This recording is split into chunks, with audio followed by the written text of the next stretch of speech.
Plantar un árbol, escribir un libro, recorrer el mundo en globo, ponerse un bar.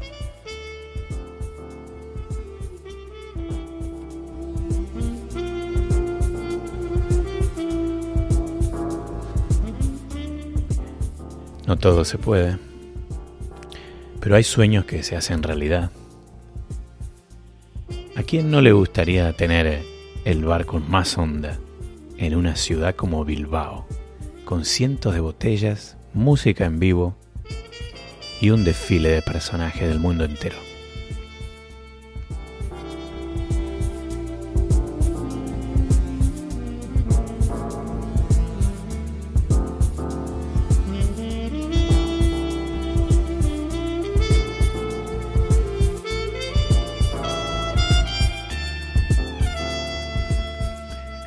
El Museo Guggenheim,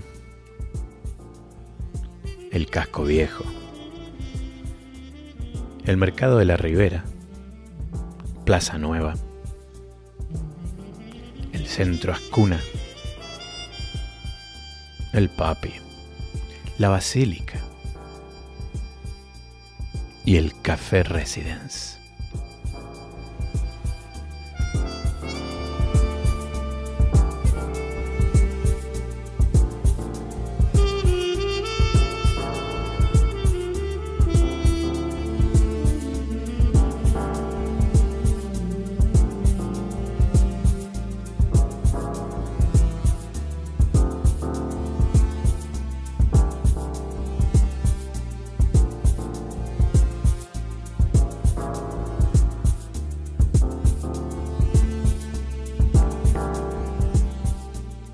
Bienvenidos a la residencia.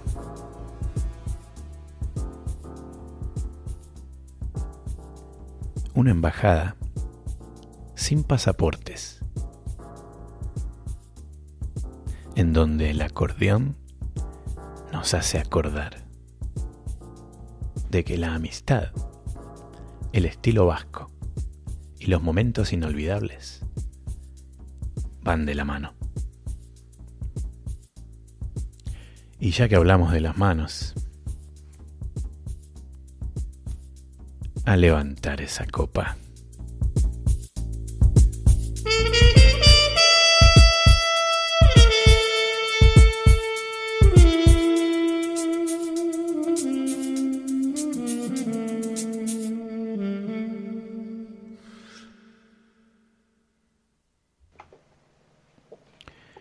Nocturno en Whisky, episodio 23. Con Manu Iturregui, el hombre detrás del maravilloso y peculiar Residence Café de Bilbao. ¿Cómo estás, Manu?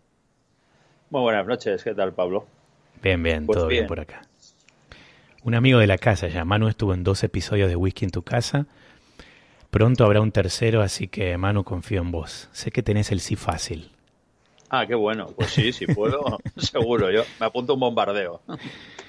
Para los que no tuvieron la chance, lo buscan en el canal de YouTube de Catador Itinerante, especialmente el de Ardbeg, en el que Manu muestra la embajada en vivo. Pero antes de meternos a fondo con el whisky, tenés formación como ingeniero industrial, y parece que los ingenieros estamos destinados a ser CEOs o a cambiar de carrera. Hablamos ya de esto en el episodio 18 con Arturo Savage. Y vos terminaste en un bar.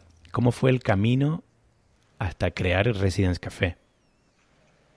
Bueno, pues yo estaba un poco atascado en los estudios. O sea, al final yo creo que he conseguido las dos cosas, pues soy CEO del bar, ¿no? Sí, nos ponemos medallas.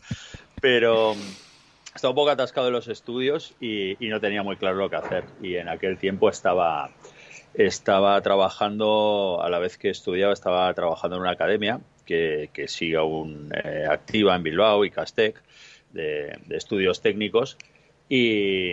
Y bueno, pues surgió la posibilidad porque había el bar de una conocida de uno de los socios que se dejaba y ellos necesitaban una persona de confianza. Yo no tenía muy claro qué hacer con mi vida por aquel tiempo, por 2001, tenía 25 añitos y me dijeron, oye, pues si te metes un un año aquí, lo compaginas un poco con los estudios, o te tomas un año de descanso, nos llevas un poco el asunto. Yo no tenía ninguna experiencia, o sea, lo que querían era, por así decirlo, una persona que vigilase al encargado, ¿no? ¿Sabes? Puedes seguir aprendiendo aquí y nosotros confiamos en ti para que nos lleves el negocio. Y estuve allí 2 añitos y me enganché a la barra y de ahí a alquilar el local que ahora es Residence Café. Pero incluso después te fuiste también formando, porque tenés varios... Sí. Toda tu experiencia sale de autoaprendizaje. Ha sido, bueno, autoaprendizaje entre comillas, porque, bueno, ahora por un lado tenemos toda la comunicación y nuevas tecnologías a nuestro alcance, y a partir de abrir Residence, que fue perdón, en primavera de 2003, coincide al de pocos años. Bueno, a mí me gusta mucho leer y curiosidad, me gusta mucho la cultura irlandesa, escocesa, entonces, bueno, pues el whisky es parte del alma de esa cultura. Y yo me va formando poco a poco, y tenemos la suerte de que empieza Diageo con el programa de formaciones, con las competiciones de World Class más tarde, y entonces pues empezaron a darnos formaciones en Bilbao. Se empiezan a hacer también en Madrid, en Barcelona, los festivales de Whisky Live y otros de ese tipo. Entonces, bueno, pues yo me gestionaba un par de días libres para irme sobre todo a Madrid, que estaba más cerca y era más económico. No estabas obligado a cogerte un vuelo, podía ir en autobús con algún otro colega, y bueno, pues íbamos ahí a aprender y a ver lo que se hacía, a buscar también muchas veces distribuidores, porque había productos que no llegaban a Bilbao. También los podías coger en frontera, estabas muy cerquita, estamos a 1 hora de Donosti, de San Sebastián, y a media hora más allá tienes la frontera, entonces había cosas de mercado francés. Y claro, empezamos así, ¿no? Empezamos así hasta durante muchos años, pues un poco en modo freelance, asistir a las charlas de la gente que nos parecía interesante, que venía sobre todo a las 2 ciudades principales del estado, pues intentabas escaparte para escucharles y aprovechar un par de días para ver lo que se movía por los locales de esa zona. Tremendo cómo fue creciendo. Cuando hablaba de peculiar antes, me refería al estilo, la decoración, eventos musicales y por supuesto la colección de whisky. El Residence Café fue nombrado por el Jimi Hendrix Most Unusual Bar in Town, y hay recuerdos de viaje, hay regalos de la gente. Me pregunto cómo se decora el bar propio con tanto detalle en comparación, por ejemplo, con decorar tu casa.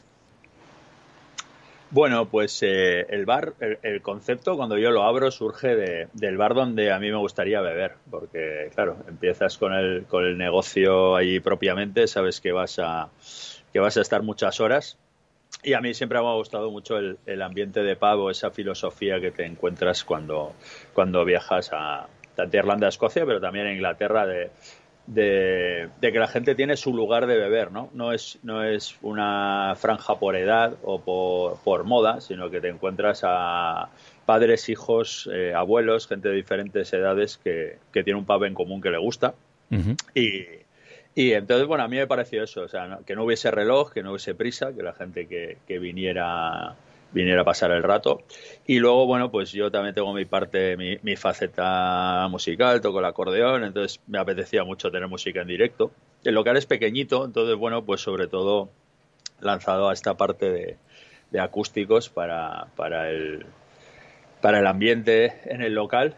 Y luego la decoración es un poco por acumulación, lo vas moviendo como puedes cuando... Hay muchas veces que tienes que quitar algo para poner algo nuevo, pero bueno, siempre intentamos ir encajándolo, ¿no? Y la colección de whisky, pues cualquier coleccionista sabrá que eso es algo imparable, que va creciendo y le vas buscando un hueco donde pueda. Mi colección está allí, y la mayor parte... Yo no soy coleccionista de lo de guardar botellas cerradas, soy de lo de compartir, y muchas veces hay algo que probamos allí o lo compro y lo pruebo en el bar y está allí a la venta también para quien quiera pasarse. Es decir, que en tu casa poco whisky. Eso es. En mi casa no ha habido tanto whisky como desde el confinamiento, la verdad. O sea, en mi casa había casi nada, o alguna botella muy especial que me habían regalado y tal, que era un regalo, y bueno, pues los regalos no se venden, ¿no? O no se lucran, solo se comparte con amigos, y esas pues igual sí que me la traía para casa o la tenía en algún armario especial en el bar, pero había muy poquito, y ahora durante el confinamiento, pues estos 3 meses en casa, entre mucha gente de la industria que se portó bien y nos mandó cositas y alguna cosa que me traje, pues ha subido, pero bueno, yo no tengo más de 10 botellas en casa, en estos momentos. Y con un bar con 200 botellas, ¿quién tiene 10 en la casa, no? Sí, bueno, más de 200 de Scotch, más lo que tenemos ahora de americano, de irlandés, algo de japonés, alguna cosita de denominaciones más pequeñas, tanto de la casa o... Sí, así está la cosa. Es difícil, cuando tenés que decidir qué sacás de un bar pequeño, es difícil, ¿no? Es como cuando uno escribe un guión y tiene que eliminar una escena. Claro, de las paredes, porque todo tiene su historia y todo refleja un momento o una etapa que ha vivido el Residence, ¿no? Lo que pasa es que ha habido etapas pues que igual había cosas más presentes, pero bueno, se va moviendo, ¿eh? O sea, al final lo que vas tapando es el fondo de la pared. Y se van sumando los cuadros, las placas y los recuerdos, las estanterías con whisky, etcétera. Creo que algunos bares, cuanto más pequeño mejor. Una de mis mejores experiencias fue de whisky, fue en Copper and Oak, en Nueva York, que debe tener, primero que son 3 paredes, no 4, porque se entra por una puerta de vidrio y es un cubo. Y segundo que debe tener unas 6 asientos en una barra. Eso es todo, no tiene mesa. Y las paredes están empapeladas de botellas. Es muy interesante. Oh, ya te digo, comparado con eso, nosotros es enorme. Yo tengo 7 asientos en barra y me caben otros 16 sentados. O sea, bueno, ya ves. Es pequeño, y terraza, ¿no? Ahora mismo sí.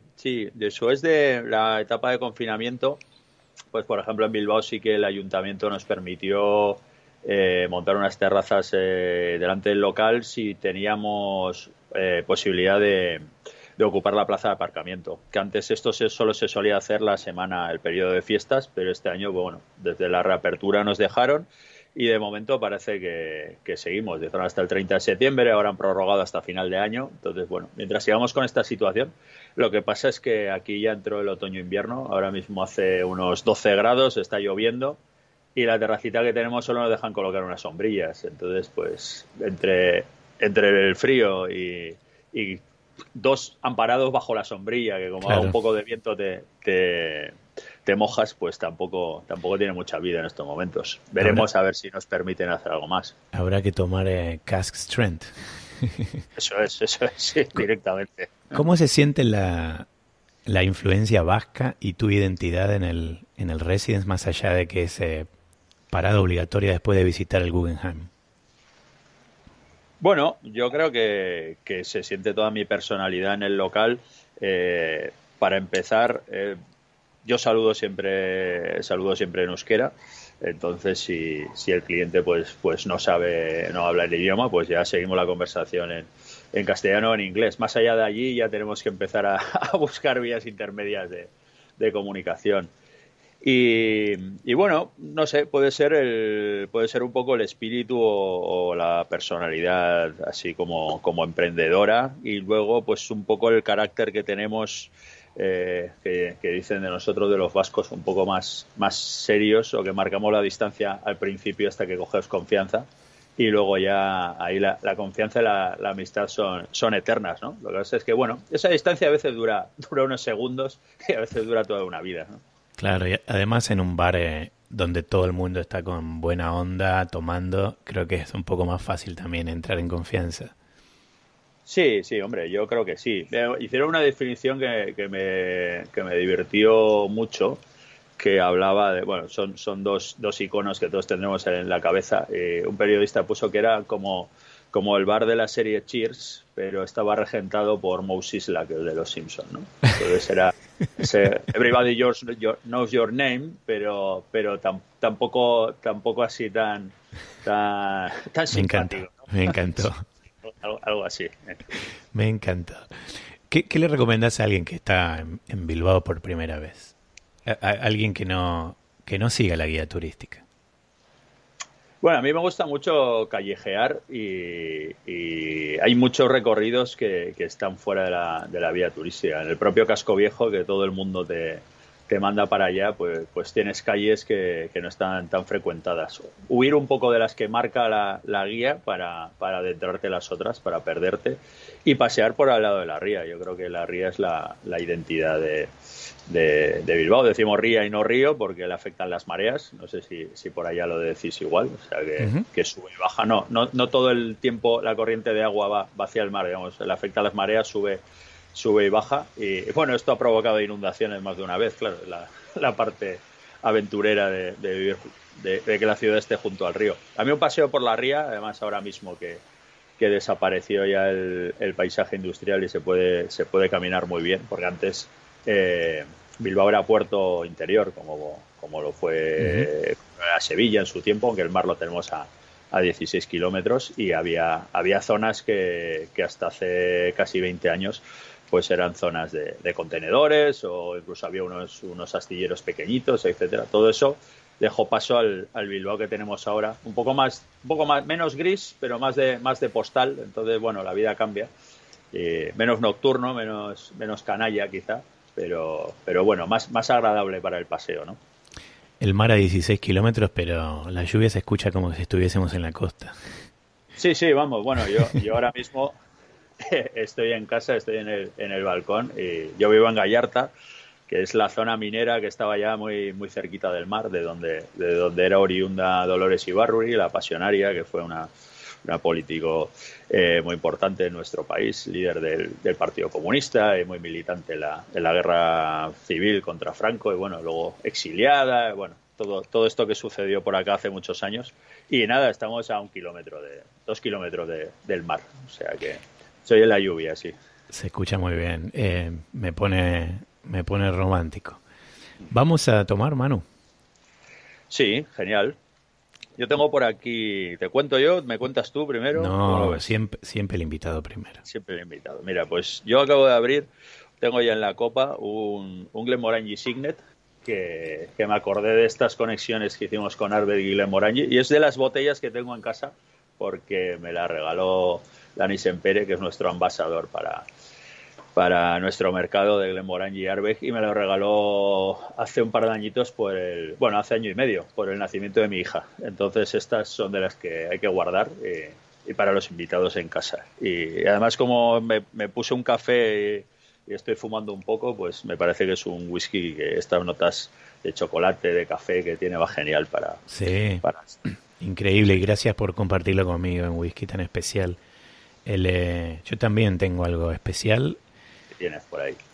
No tengo la botella, me queda una muestra y es doble especial porque la muestra le queda muy poquito.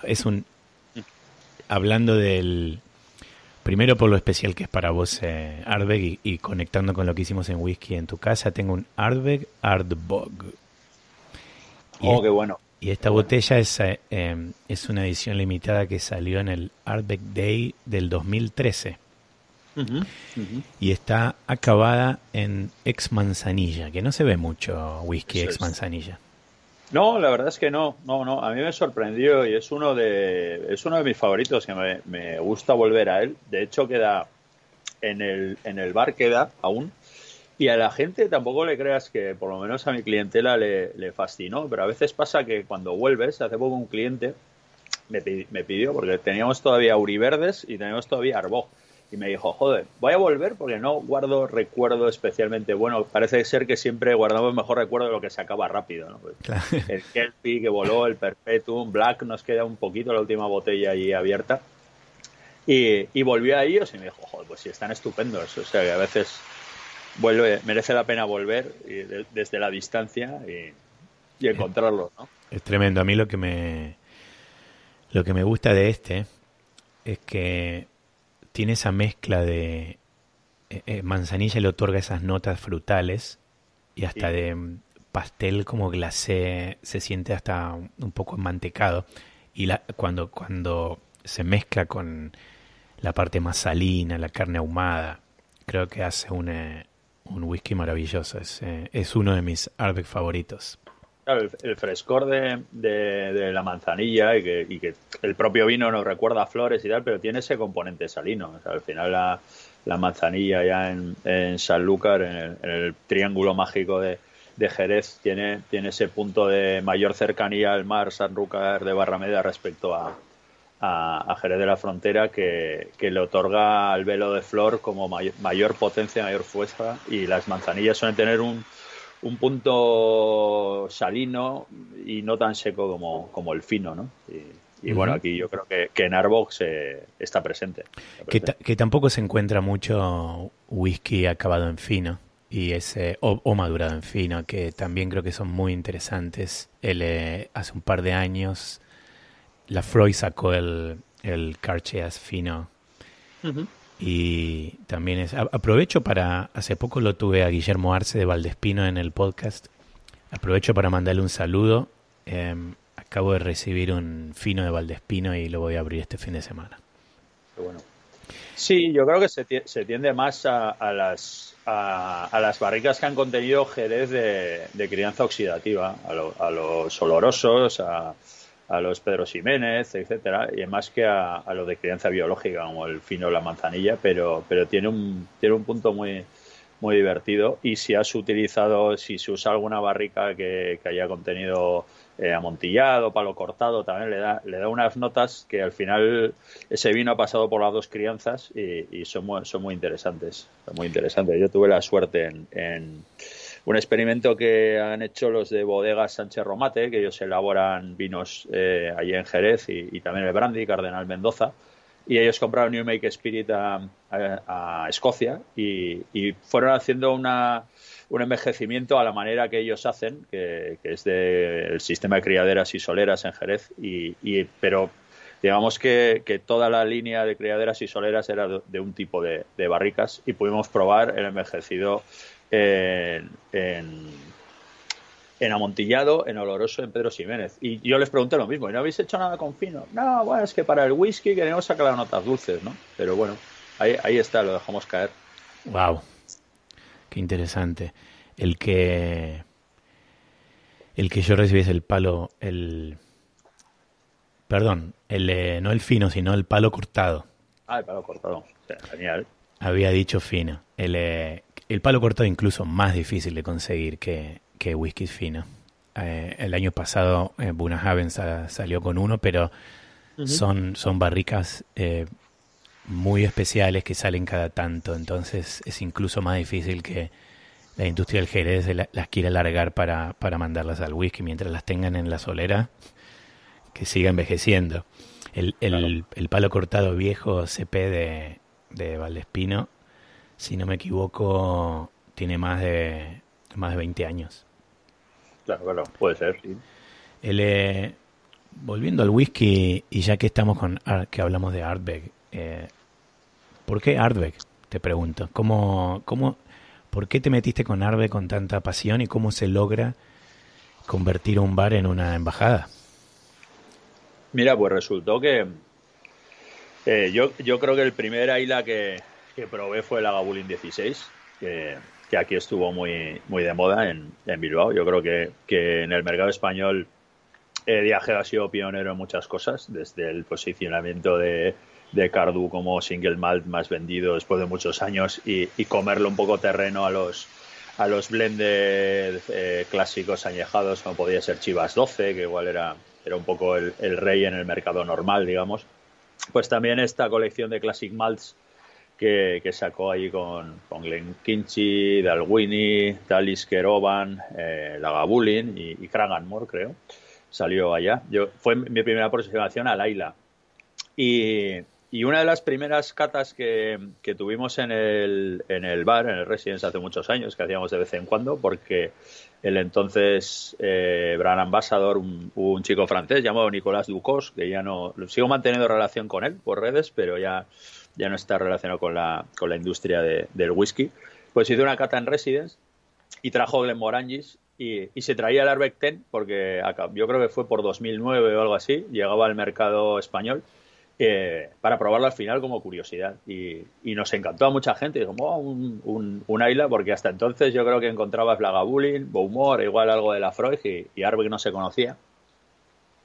Y al de un tiempo, bueno, nos gustó mucho en el bar y empecé a gastar.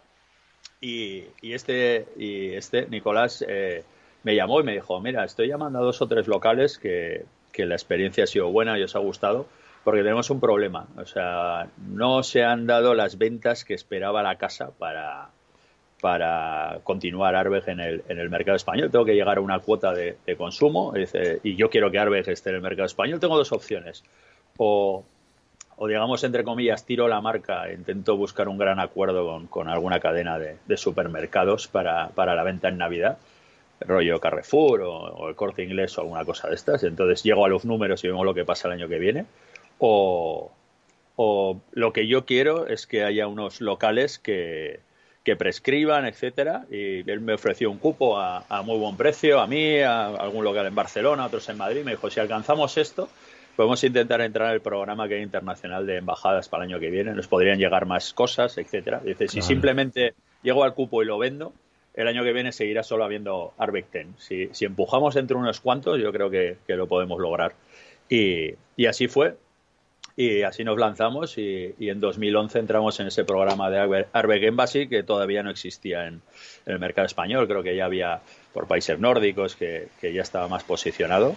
Y allá nos fuimos unos cuantos a la destilería. O sea, el año que viene hará 10 años de ese viaje. ¿Sí? Claro, es increíble lo que lograste en todo ese tiempo. De que solo existe el Ardbeg 10 en algunos bares a todo lo que tenés vos. Eso es, sí. Sí, o sea, fuimos, yo creo que, no me acuerdo ahora mismo, que había un local en Madrid, pero no pudieron ir al viaje, y luego el Ideal Cocktail Bar, que es un bar histórico que hay en Barcelona, desde los años 30, regentado ya por la tercera generación de la familia Gotarda, y nosotros, y luego algunas tiendas especializadas, y un poco fue el posicionamiento que buscó la casa para empezar a prescribir, ¿no? O sea, digamos que en vez de vender el volumen y dejarlo en una estantería a ver si sale y la gente lo ve y lo compra por curiosidad, buscar bares y tiendas especializadas que empujasen, ¿no? Y yo creo que, bueno, no, el español no es un mercado especialmente fuerte para Ardbeg, pero si lo comparas con los inicios, pues, claro. Pues bueno, nuestra labor hemos hecho. No, te felicito, la verdad que increíble. Y de nuevo repito, la gente que vaya y busque el episodio donde él muestra la embajada en vivo, saludando a la gente, que fue maravilloso. Creo que David Blackmore lo disfrutó mucho también. Sí. Vamos a hablar de whisky en cocktails. Y ya se lo pregunté en uno de mis primeros episodios, lo tuve a Dan Calderón Sánchez del Sexy Fish de Londres. Ajá. Y me gustaría escuchar tu opinión. ¿Cuán importante es la calidad del whisky en el trago? Y me pregunto si has probado algún cóctel con un single malt de lujo en el que hayas sentido la diferencia. Bueno, yo a la hora de trabajar el whisky en cóctel, digamos que hay 2 tendencias, ¿no?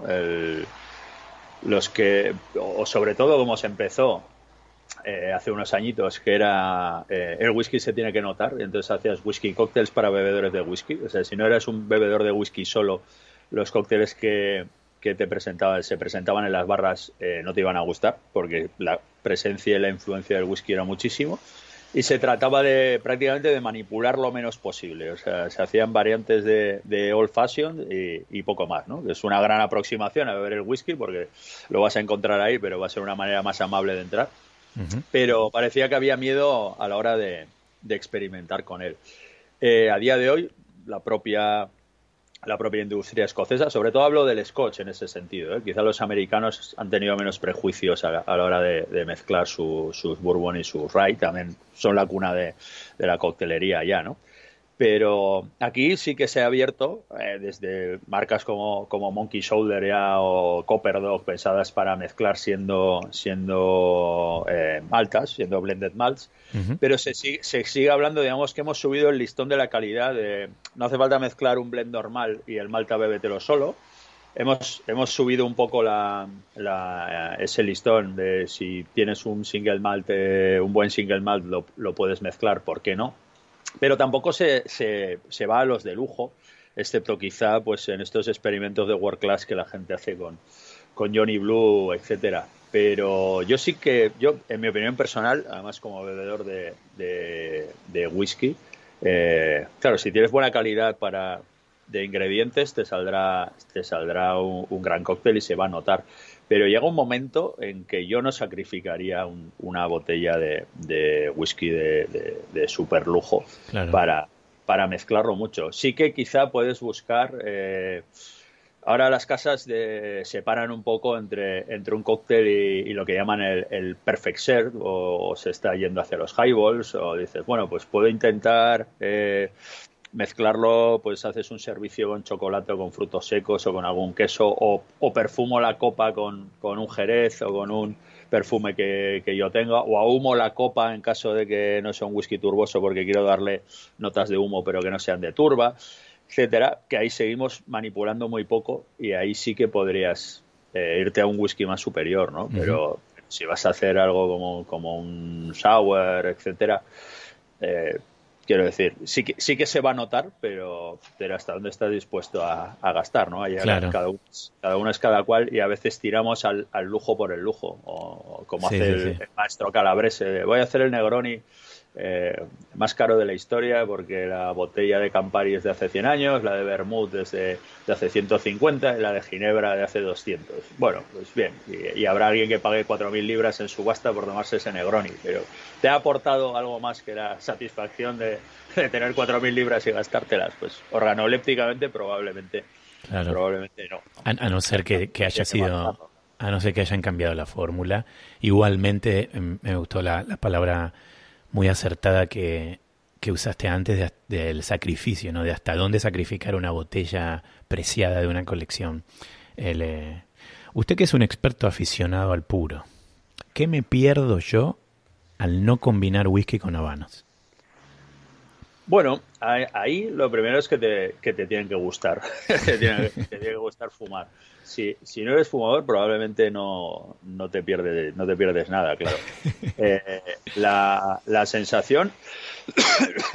¿Paso a la próxima pregunta? No. No, me interesa aprender. La sensación, sobre todo, depende de qué whiskies o cuánto te llene la boca. O sea, la sensación es más en boca que olfativa. Digamos que a la hora de combinarlo con un tabaco, yo busco que no peleen, ¿no? Que llenen ahí, aunque muchas veces puedas buscar la cata no por paridad, sino por diferencia. Buscas un equilibrio final en la boca, y quizá hay algunos whiskies pues que notas en la lengua y no te llena tanto, y estás fumando un tabaco cremoso que combina perfectamente y al final llena mucho más. Es un poco una cuestión de sensaciones, y lo que yo siempre busco, tanto a la hora de fumar como si lo esté tomando con un café o con un chocolate, es que es la sensación de disfrute, y que la sensación final en boca sea de equilibrio, ¿no? Y no estás haciendo una cata en sí, sino es un momento de disfrute, claro. Vos sabés que hace poco Single Cask Nation, que yo los nombro muy seguido, me encantan como embotelladores independientes de acá de Estados Unidos, hicieron un experimento que se hizo muy popular donde se colaboraron con una compañía de habanos de Ecuador, creo, ¿Sí? y los pusieron en una barrica que tenía rye por un tiempo, y los mandaron como si fuese cigarros con cierta infusión de barrica de whisky. Y veía claro, ¿con el cigarro completo o el tabaco antes de liarlo? Antes de torcer, ¿lo sabes? No, es una buena pregunta. Claro, es que el tabaco, digamos que el tabaco está vivo, incluso cuando has hecho el cigarro. O sea, ahí el tabaco está respirando y es sensible a la humedad, sobre todo, y a los aromas que tengas alrededor. Entonces, también hizo un experimento similar Davidoff con la línea homenaje a Churchill, personaje icónico también, bebedor y fumador, los Late Hour, pero lo que se hace es como una fermentación corta o un reposado del tabaco dentro de las barricas. Estás dejando respirar y entonces ese aroma que tienes en la barrica, aunque también lo puedes hacer con el cigarro ya hecho, por así decirlo, porque tú puedes tener dentro de tu humidor, por ejemplo, un vasito de whisky ahí abierto y vas a ir. Puedes tener un humidor sin y otro y con los mismos tabacos, y verás cómo van tomando las notas de ese whisky según va evaporando en el medio. Por lo que tengo entendido, pusieron maduraron los cigarros por un tiempo adentro de la barrica. Sí, puede ser. Sí. Los de Davidoff fue las hojas de tabaco antes de hacerlo, parte de algunas. Sí, todo ese tipo de experiencias es tan genial, claro. Luego habrá los turistas que dirán que el cigarro ya lo hizo el maestro torcedor como tiene que ser, pero bueno, yo ahí soy un poco más anárquico, por así decirlo. De experimentar. Sí, claro. Nos vamos a tener que despedir, Manu, se pasa el tiempo volando. Y te digo. En algún programa voy a tener que dejar de decir esto, porque casi siempre me despido así. ¿Cómo se voló el tiempo? Pero me gustaría despedirnos con una última, y esta me parece obligatoria para alguien como vos, que se ha pasado casi 20 años en una barra. ¿Tenés alguna que hayas escuchado, alguna confesión nocturna de un alma solitaria? Que por algo este programa se llama Nocturno Whisky. ¿Alguna historia que recuerdes de tantos años de hablar con gente en el bar? Bueno, pues generalmente siempre tienes mil historias cuando estás dentro de la barra, y cuando alguien te pregunta en una entrevista como esta, tienes que decir que no. Nunca te acuerdas te acuerdas de las divertidas, ¿no? Pero historias hay muchas. No sé si yo suelo tender a recordar las recientes, hace poco llegó un chico de noche, precisamente, hablando atropelladamente en inglés. Luego descubrimos que era australiano, entonces era su acento, no que hablaba atropelladamente. Entonces pidió... Yo hice el mismo descubrimiento. Sí. En mis primeros años de vivir en Estados Unidos hice el mismo descubrimiento. Esta persona me parecía que era británica también, era australiana. Pues se bebió la pinta de Guinness de 2 tragos, se pidió otra ya para empezar a ver los whiskies, y suspiró y dijo "feel like home again". Entonces ha sido toda esta época del confinamiento. Luego nos estuvo contando que la había pillado en Asia viajando hacia aquí, no le dejaban irse ni para un sitio ni para otro, un poco como esta peli de Tom Hanks atrapado ahí en el aeropuerto. Y había llegado a Bilbao vía Londres, pero en Londres tampoco puedo salir del aeropuerto. Bueno, era un viaje de estos que hacen mucho los australianos, que les da me voy un año a viajar por Europa, y eligió el peor momento y estuvo atrapado casi un mes entre diversos aeropuertos sin ir ni un lado para otro. Claro. Y en el Residence, bueno, pues se sintió en casa, ¿no? Es una historia divertida. No, me parece genial terminar así también, porque muestra un poco lo que hablábamos al comienzo de la identidad de lo que es preparar con amor, y un bar que es como la segunda casa, o casi la primera casa, ¿no? Por el tiempo que paso, la primera, porque yo soy bastante callejero. Ahora ya, desde que tengo una hija, paso un poco más de tiempo en casa, pero en cuanto puedo salgo a la calle con ella también, al parque. Y bueno, además después de estos 3 meses confinados, yo creo que no había pasado ni tanto tiempo sin viajar desde hace años, ni tanto tiempo metido en casa. Menos mal que tenemos una terraza para salir y que nos dé el aire, sí. Sí, por supuesto. Pero realmente creo que ese momento capturado de por fin en casa, cuando entra a tu bar un desconocido, creo que es una postal maravillosa, no solo de Bilbao, sino del Residence. Y de lo que generas vos un poco también. Esa es la idea, que cuando ves que lo consigues, pues te anima a seguir, sobre todo en tiempos así un poco raros como los que estamos viviendo, ¿no? ¿Cómo está la situación del confinamiento en este momento? ¿Tenés el bar abierto?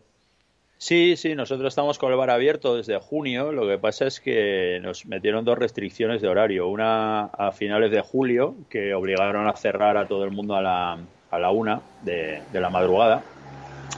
cuando nosotros entre semana podíamos cerrar a las 2 y el fin de a las 3, y desde mediados de agosto ya nos obligan directamente a último servicio a medianoche, desalojados a la 1. Eso en nuestra zona. En Barcelona acaban de anunciar que les van a cerrar la hostelería 15 días de manera inminente, han subido los casos. Madrid y Pamplona, por ejemplo, están con el horario de cierre a las 10 de la noche. Entonces, bueno, pues es muy difícil. No es ya para el ocio nocturno, digamos, un poco más loco, de discotecas, etcétera, que no pueden abrir, sino para locales, para coctelerías o locales de primera copa, que estábamos hasta la 1 a las 2 de la madrugada, pues lo tenemos bastante difícil, pues una caída en facturación grande, porque bueno, o sea, la gente pues por la mañana durante el día está trabajando, no te vas a hacer cola a las 12 de la mañana para que abra tu pub favorito a tomarte ahí un Ardbeg o un cóctel, ¿no? Claro. Entonces, y en Madrid a las 10 no llegás ni a cenar. En Madrid a las 10, eso, sí, pues imagínate. Bueno, yo me abrí un segundo whisky, no sé si tú has acabado con ese, y después del Signet, además voy a brindar con Emma Briones de Todo Whisky, que nos puso en contacto a ti y a mí. Ah, genial, sí, totalmente. Y en su podcast, en tu podcast en el que invitaste, hablaba de ese embotellado independiente que compramos, que hicimos para el 15º aniversario del Residence, a través de Berry Brothers. Nos ayudó mucho Salvador Blanco, que entonces trabajaba allí, ahora está con Samson and Surrey. Salva Blanco, que es Keeper of the Quake, ahora trabaja para los americanos. Historias que tiene la vida. Y ella decía que era eso, que le parecía que era un Highland Park. Lo es, lo que pasa es que por acuerdo no lo podían poner en la etiqueta. Totalmente. Es una media bota, un Hogshead, que con tubo oloroso, y es un second fill de Highland Park de 15 años, justo pues destilado en 2002, un poquito antes de que abriésemos el Residence, y embotellado en 2018 para ese 15º aniversario. Es cask strength, es single cask, toda la barrica nos la mandaron a nosotros. De hecho, me mandaron también la barrica después vacía, y ahí tuvimos un tiempo una cerveza, y bueno, pues dio mucho de sí. Wow, maravilloso. Bueno, mándame la foto después, así la ponemos en social media. Sí, seguro. Y no sé cómo está para mandar muestras hasta Estados Unidos ahora. Porque se puede, Manu. Sí, no me tintes así, que algo vamos a arreglar. Pues cuenta con una, no te preocupes. Buenísimo. Un abrazo grande, Manu, y como en casa, gracias. Un abrazo y gracias por invitarme. Saludos. Nos vemos.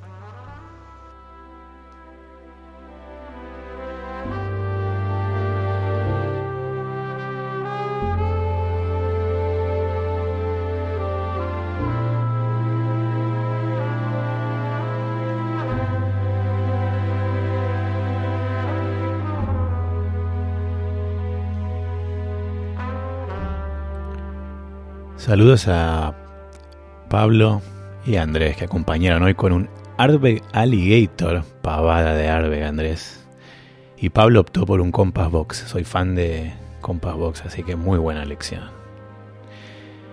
Los espero la semana próxima, Medianoche Argentina, junto a Martín Bruno, que el año pasado logró meterse entre los 15 mejores sommeliers del mundo. También embajador de marca de Pernod Ricard, así que tenemos mucho para hablar de la intersección entre el whisky y el vino.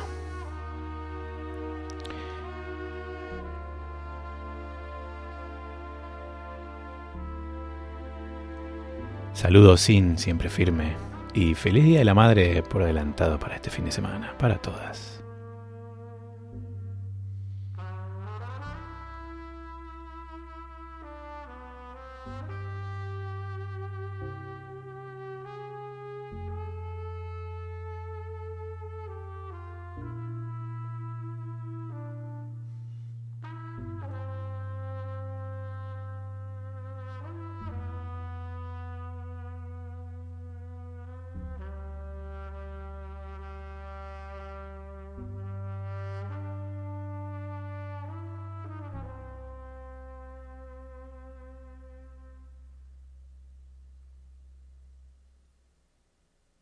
Gracias por escuchar Nocturno Whisky.